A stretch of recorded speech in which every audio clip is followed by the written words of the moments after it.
क्या है, फिर हम आगे करेंगे। तो आर्हेनियस ने ये बोला था कि रिएक्टेंट को प्रोडक्ट में कन्वर्ट करने के लिए आपको एक बैरियर क्रॉस करना पड़ेगा, ठीक है, एक बैरियर क्रॉस करना पड़ेगा। अगर तुम इस बैरियर को क्रॉस कर गए, ठीक है, ये एनर्जी बैरियर होता है, अगर तुम ये रिएक्टेंट के पार्टिकल्स अगर इस एनर्जी बैरियर को क्रॉस कर गए तो वो प्रोडक्ट में कन्वर्ट हो जाएंगे, और अगर बैरियर को क्रॉस नहीं कर पाए तो तुम वापस रिएक्टेंट रह जाओगे। जैसे फॉर एग्जांपल तुम यही बोल लो कि हमें हमें अपना हमारा बैरियर क्या है, हमें कौन सा बैरियर क्रॉस करना है, हमारे को भी तो एक बैरियर क्रॉस करना है, क्लास 12 का एग्जाम देना है, ठीक है, या हमें एक एग्जाम देना है, तो हमें भी एक बैरियर क्रॉस करना है अपने गोल की तरफ जाने के लिए। तो this is your life goal, okay, तो हमें भी एक बैरियर को क्रॉस करके ही जाना है। तो उसी तरीके से रिएक्टेंट को प्रोडक्ट में कन्वर्ट करने के लिए हमें क्या करना पड़ेगा, हमें भी एक बैरियर को क्रॉस करना पड़ेगा। तो जो हमारा एग्जाम है वो हमारा बैरियर है जो हमें प्रिवेंट करेगा हम आगे जाएंगे या फिर हम पीछे रह जाएंगे, ठीक है।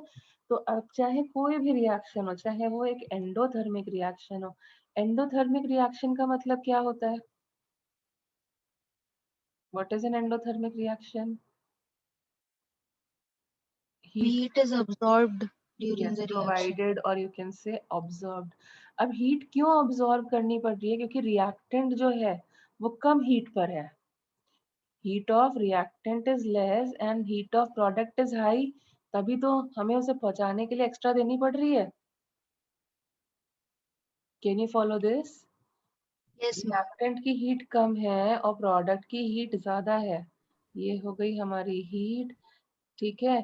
तो यहाँ पर क्या होता है, रिएक्टेंट कम हीट पर है और प्रोडक्ट इस यहाँ प्रेजेंट है, तो कम हीट से ज्यादा हीट पे heat can neither be created not destroyed, तो हमें एक्सटर्नल सोर्स देनी पड़ेगी कि नहीं देनी पड़ेगी ताकि वो वहां तक पहुंच पाए। Yes. Yes, ma'am. इसी को हम बोलते हैं ना हीट ऑफ द रिएक्शन, ये जो बैरियर में डिफरेंस है इसी को हम बोलते हैं ना delta H, heat of the reaction, that is heat of product minus reactant. And ये वैल्यू पॉजिटिव आती थी क्योंकि प्रोडक्ट ज्यादा वैल्यू पे है, रिएक्टेंट कम वैल्यू पे है। Can you recall in thermodynamics? Yes, ma'am. Yes, ma'am. तो जब हम इसको आर्हीनियस थ्योरी में पढ़ेंगे तो क्या होगा, अब वैसे एक नॉर्मल पर्सन देखेगा तो कहेगा यहाँ से यहाँ तो ही जाना है, बट नहीं, यहाँ से यहाँ नहीं जाना है। आर्हीनियस थ्योरी ये बोलती है कि इसको एक एनर्जी बैरियर को क्रॉस करके जाना है, ये एनर्जी बैरियर को क्रॉस करना है, यहाँ से यहाँ नहीं जाना है, हमें एक एनर्जी बैरियर को क्रॉस करके जाना है, एनर्जी बैरियर को क्रॉस करके जाना है। इस एनर्जी बैरियर को हम बोलते हैं एक्टिवेशन एनर्जी, मतलब जिस रिएक्टेंट के पार्टिकल ने इसको क्रॉस कर लिया वो आगे पहुंच जाएगा, जो नहीं क्रॉस कर पाया वो पीछे रह जाएगा।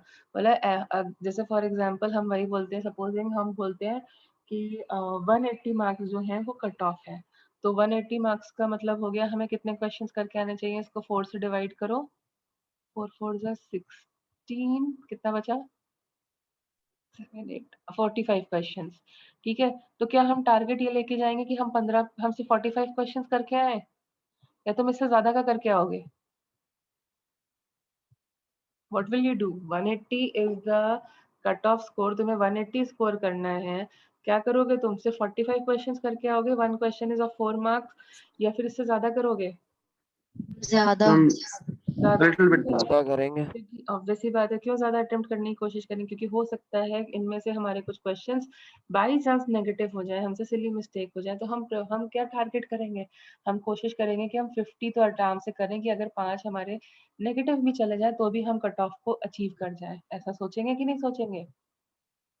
Yes ma'am. Yes, ma'am. है। तो ऐसे ही अगर तुमने सिर्फ इतनी एनर्जी दी कि रिएक्टेंट से प्रोडक्ट तक ही जाओ, क्योंकि तुम उन चीज, हम तो थियोरेटिकल स्टडी कर रहे हैं ना, तो हमें नहीं पता, कुछ हो सकता है फ्रिक्शनल लॉसेस भी चल रहे हो, कुछ जितनी हम दे रहे हो सारा का सारा ट्रांसफर नहीं हो सकता है, तो इसलिए हमें एनर्जी हमेशा क्या करनी पड़ेगी, ज्यादा देनी पड़ेगी कि नहीं देनी पड़ेगी? Yes, ma'am. Yes. ये Yes, ma'am. Activation energy is always higher than the energy of the reactant as well as the product. Activation energy is higher than reactant and product both. तो अब समझ में आ रहा है इसका पीक ऊपर क्यों जा रहा है? ये उन Yes, दोनों ma'am. से हायर है और जिसने इसको क्रॉस किया वही ऊपर पहुंच पाएगा. ठीक है. सो दिस एनर्जी जो रिएक्टेंट पार्टिकल को क्रॉस करनी पड़ती है इसे ही हम बोलते हैं activation energy. And it is in shortcut इसको हम ऐसे लिखते हैं. ठीक है. और ये देखो ये क्या रिप्रेजेंट कर रहा है? ये रिप्रेजेंट कर रहा है कि हमारी रिएक्शन वन स्टेप में हुई. देखो रिएक्टेंट से प्रोडक्ट में कन्वर्जन डायरेक्ट हो गया. वन स्टेप रिएक्शन है. सो इसको हम क्या बोल सकते हैं? ये कैसी रिएक्शन हुई? Elementary reaction. Elementary. ठीक है. अब अगर दो स्टेप में हो रही होगी तो दो एक्टिवेशन एनर्जीज आएंगी. सिमिलरली देखो अब फिर से हम एक बारी करते हैं. For an exothermic reaction. For an exothermic reaction. तो एक्सोथर्मिक रिएक्शन में बताओ क्या होता है? Heat is Released. Released. Heat is released. Okay. So heat is released में क्या हो गया हमारे पास में? फॉर एग्जांपल क्या होगा हमारे पास? रिएक्टेंट के पास ज्यादा एनर्जी होगी, प्रोडक्ट के पास कम एनर्जी होगी, तभी तो एक्सेस ऑफ एनर्जी जो होगी क्या हो जाएगी? रिलीज हो जाएगी. ये रहा हमारा हीट का कर्व. ठीक है. तो रिएक्टेंट के पास ज्यादा एनर्जी है, प्रोडक्ट के पास कम एनर्जी है. ये रिएक्टेंट की एनर्जी हो गई, ये प्रोडक्ट की एनर्जी हो गई. ठीक है. And this is the difference in energy which is called as enthalpy of the reaction, and in this case it will be qp minus qr, and इसकी वैल्यू कम है, इसकी वैल्यू ज्यादा है. That is why exothermic reactions की enthalpy of reaction क्या होती है? Positive या नेगेटिव? Negative.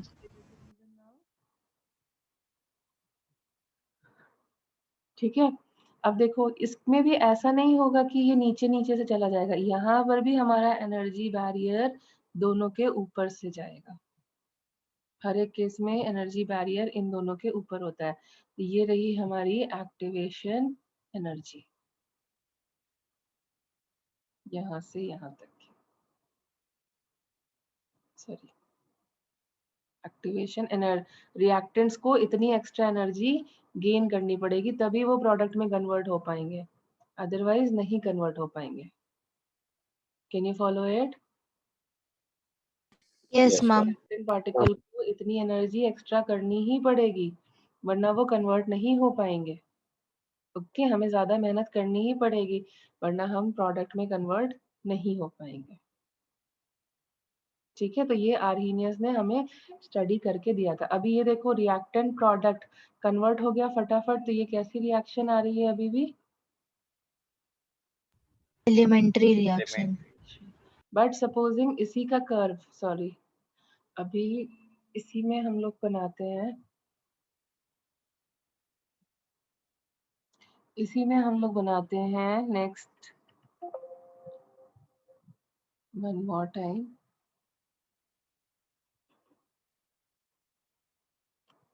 One minute.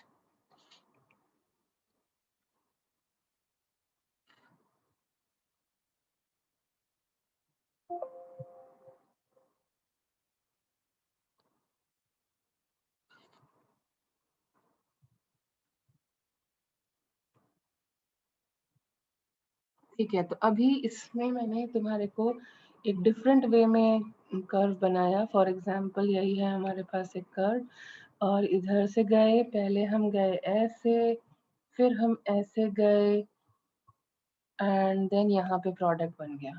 ठीक है. ये था मेरा रिएक्टेंट. तो पहला क्वेश्चन तो ये है कि ये बताओ ये रिएक्शन कैसी है? एंडोथर्मिक है या एक्सोथर्मिक है? Ma'am Endothermic. Reactant low energy पे, प्रोडक्ट ज्यादा एनर्जी पर है, तो it is endothermic reaction, not an exothermic reaction. Can you follow this? Yes, ma'am. ठीक है. सेकंड स्टेप है, सेकंड क्वेश्चन है कि is it an elementary reaction or a complex reaction? Complex reaction. Complex reaction. यहाँ पे दो and it is carried out in 2 steps. It is a complex reaction carried out in 2 steps. पहले क्या, और जो यहाँ पे ये स्टेप आया ना, ये क्या है, ये रिप्रेजेंट कर रहा है यहाँ इंटरमीडिएट बन रहा है. देखो क्या हो रहा है, R एक एक्टिवेशन बैरियर को क्रॉस कर रहा है फर्स्ट स्टेप में, एक इंटरमीडिएट बना रहा है, और फिर वो इंटरमीडिएट फर्दर P में कन्वर्ट हो रहा है. तो कितने स्टेप की रिएक्शन हो गई? 2 steps. देखो ये बना होगा ना, ये रुका थोड़ी देर के लिए, फिर वो वापस से कन्वर्ट हुआ है. So this is the first step and this is the second step. Can you follow now? Yes, ma'am. Yes, ma'am. This is Yes, a ma'am. thermic reaction. This is a complex reaction and it is carried out in 2 steps. इतना briefly समझ में आया? Yes, ma'am. अच्छा, अब barrier मतलब अगर cut off कम हो जाएगा तो ज्यादा बच्चे क्वालिफाई करेंगे कि नहीं? कट ऑफ कम Yes, जाएगा ma'am. तो मतलब फास्ट हो जाएगा. तो यहाँ पर देखो, एक का एक्टिवेशन एनर्जी है EA1 और सेकंड स्टेप का एक्टिवेशन एनर्जी है EA2. Which value is greater? EA1. EA1. is greater and EA2 is smaller. ठीक है, so that means who is going to be the faster step and who is going to be the slower step?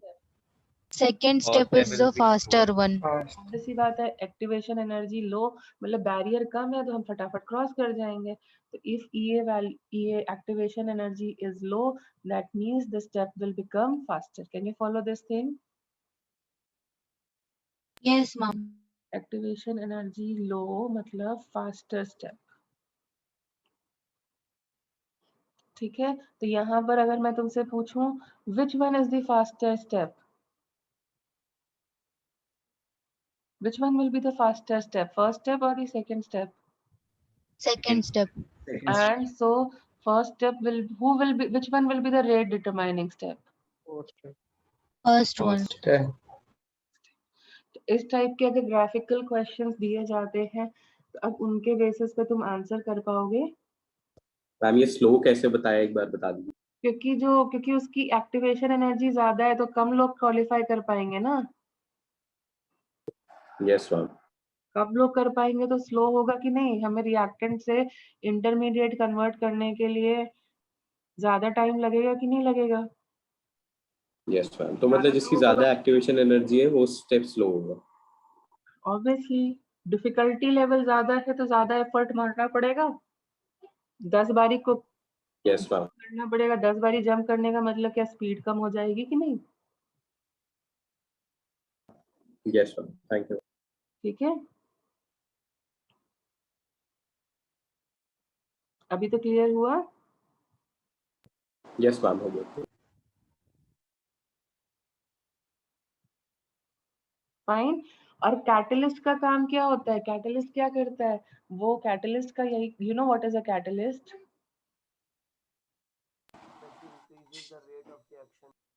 Yes, how does it changes the rate of reaction? Catalyst का काम Because क्या? it decreases the activation energy.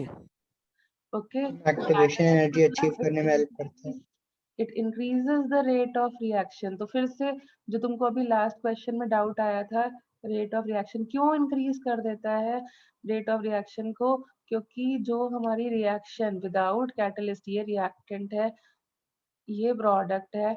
जब हम catalyst नहीं use, sorry इसको थोड़ा नीचे ले आते हैं, जब हम कैटलिस्ट नहीं यूज कर रहे थे तो इसको इतना एनर्जी बैरियर क्रॉस करना पड़ रहा था, तो मतलब कम लोग क्रॉस कर पाएंगे. लेकिन जब हमने कैटलिस्ट यूज किया तो वो क्या करता है, कैटलिस्ट का काम क्या होता है, वो एक्टिवेशन एनर्जी को कम कर देता है. तो ज्यादा लोग क्रॉस कर पाएंगे कि नहीं कर पाएंगे? पहले Yes, ma'am. जंप या फिर मतलब हाई जंप में तो पार्टिसिपेट किया ही होगा. अब जो ये बैरियर बड़ा होता है, मतलब उसी वे में कंपेयर कर लो. हाई जंप के लिए अगर बैरियर ऊंचा होगा तो कम लोग क्वालिफाई कर पाएंगे कि नहीं? बोलो अभी. यस. है ना. और अगर हम बैरियर को कम कर दें तो ज्यादा लोग क्वालिफाई कर पाएंगे. मतलब more conversion of reactant to product and more conversion of reactant to product will lead to lesser speed and high. So EA with catalyst. तो कैटलिस्ट का काम बेसिकली क्या होता है? एनर्जी बैरियर को कम करना। Okay, so catalyst decreases the, what is the main effect of the catalyst? Catalyst decreases the activation energy, decreases the activation energy of the reaction। वो barrier को कम कर देता है। तो अब समझ में आया रिएक्शन में कैटलिस्ट को क्यों यूज करना हम प्रेफर करते हैं? Yes, ma'am. More conversion of reactant to product and automatically rate क्या हो जाएगा? इंक्रीज कर जाएगा। लॉजिकली समझ में आया हर चीज अभी? Yes, ma'am. ठीक है। अब इसमें ना मैथमेटिकल पार्ट पे जाने से पहले हम इसका थियोरेटिकल पार्ट ही अच्छे से समझ लेते हैं। तो ऐसा क्यों होता है कि टेम्परेचर बढ़ाने पर रेट बढ़ जाता है? तो उसके लिए एक थ्योरी होती है जिसको हम बोलते हैं कोलिजन थ्योरी। तो बेसिकली रिएक्टेंट और प्रोडक्ट क्यों कन्वर्ट होता है उसके लिए हमें पढ़नी पड़ती है, थोड़ी सी एक छोटा सा है, that is called as collision theory. तो पहले वो कर लेते हैं, तब तुम्हें ना इसका मैथमेटिकल इंटरप्रिटेशन बहुत अच्छे से समझ में आ जाएगा। तो कोलिजन थ्योरी होती है, तो क्या होता है अगर एक कोने में जैसे एक रिएक्शन है A और B, A2 and B2 converts and gives me product. तो अगर एक कोने में A2 पड़ा रहे, दूसरे कोने में B2 पड़ा जाए, तो क्या प्रोडक्ट बन पाएगा? No, ma'am. दोनों मिलेंगे नहीं तो प्रोडक्ट नहीं बनेगा। ठीक है, तुम्हें तो पता ही है ना, जो एक फायर एक्सटिंग्विशर होता है उसमें दोनों रिएक्टेंट्स पड़े होते हैं, लेकिन हम उनको मिलाते नहीं है। जब हमें जरूरत पड़ती है तब हम उनको रिएक्ट करने देते हैं and then CO2 is liberated. So हम नहीं रिएक्ट कर मिलने देंगे उनको तो there will be no reaction occurring. So इसी तरीके से A2 और B2 को मिलना जरूरी है एंड दैट इज कैसे वो मीट करते हैं? Through collisions. अब कोलिजन्स मल्टीपल तरीके के हो सकते हैं, बट उसमें से सिर्फ 2 टाइप के कोलिजन्स के बारे में मैं बात कर रही हूँ। ठीक है, तो एक जैसे फॉर एग्जांपल ये इस टाइप से आया, ए इधर से आया और बी बी इधर से आ रहे हैं, ये दोनों आए। अब जब ये मिलेंगे, when they will interact, what will happen? They will become an intermediate like this. See, the intermediate will be formed like this. Yes, अब ma'am. इसमें से देखो सिर्फ इतना ही पार्ट ही तो प्रोडक्ट में कन्वर्ट हो पाएगा, सिर्फ इतना पार्ट, क्योंकि ये ए पार्टिकल और बी पार्टिकल मिल रहे हैं, बाकी के ए पार्टिकल बी पार्टिकल मिल नहीं रहे हैं, तो प्रोडक्ट में कितना कन्वर्जन हो पाएगा? सिर्फ 50% ही तो प्रोडक्ट बनेगा। ये दोनों तो वेस्ट हो गए, कॉर्नर्स के ए पार्टिकल और बी पार्टिकल का तो मिलन ही नहीं हो पाया, तो वेस्ट हुए कि नहीं हुए? Yes, ma'am. ठीक है, सो ये था कोलिजन 1, एक टाइप का कोलिजन 1। ठीक है, तो ये इससे हमारा प्रोडक्ट जो है सिर्फ 50% आया। अब सिमिलरली कोलिजन 2 कराते हैं, दूसरे तरीके का कोलिजन कराते हैं।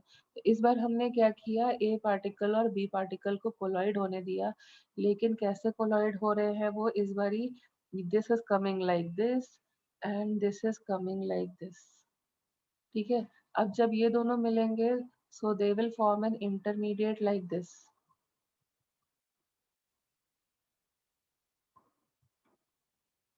And now see, this will also convert into product and this will also convert into product.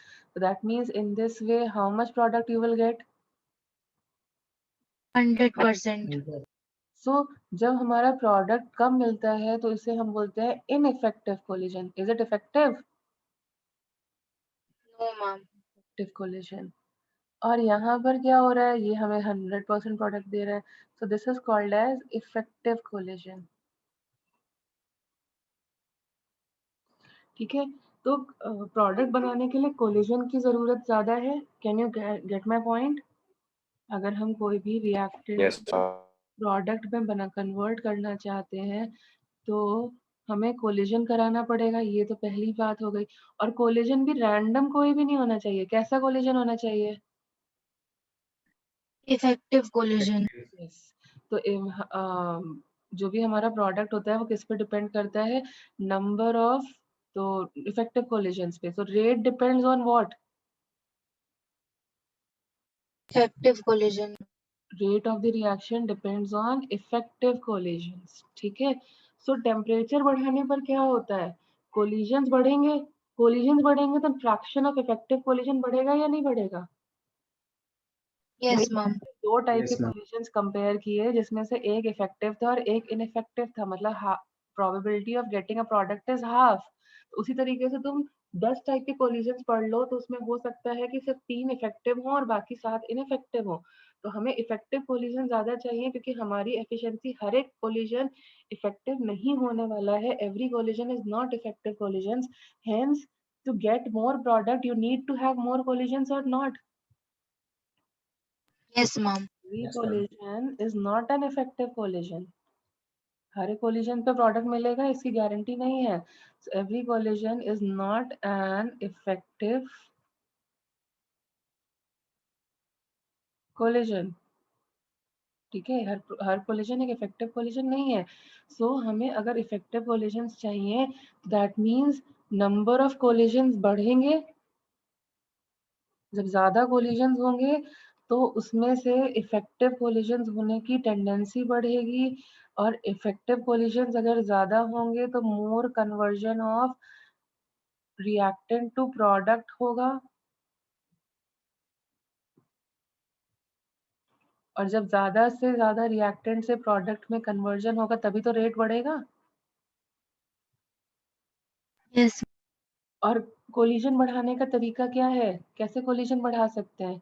Kinetic energy को बढ़ाएं तो कोलिजन बढ़ेंगे और उसको बढ़ाने के लिए काइनेटिक एनर्जी किस पे डिपेंड करती है? Temperature.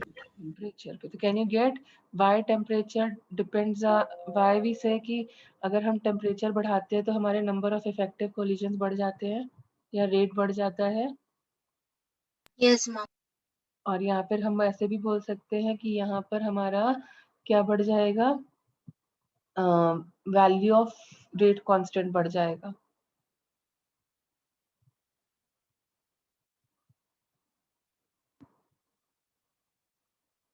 Okay Yes, ma'am. Yes, ma'am. इसका ही मैंने तुमको लॉजिकली एक्सप्लेन किया है अभी। इसका ही जो मैथमेटिकल फॉर्मेट है ये हम लोग नेक्स्ट क्लास में स्टडी करते हैं, ठीक है? उससे पहले तुमको अभी वो मॉड्यूल तो मिल ही चुका है, मतलब पीडीएफ फॉर्मेट में तो मिल ही चुका है। तो अभी उसमें से मतलब 65 तो 1 to 65 तो मैंने तुम्हें बोल ही दिया है कि तुम्हें करना है। और लेटेस्ट चेक और हम क्या क्या कर सकते हैं। Just give me a minute.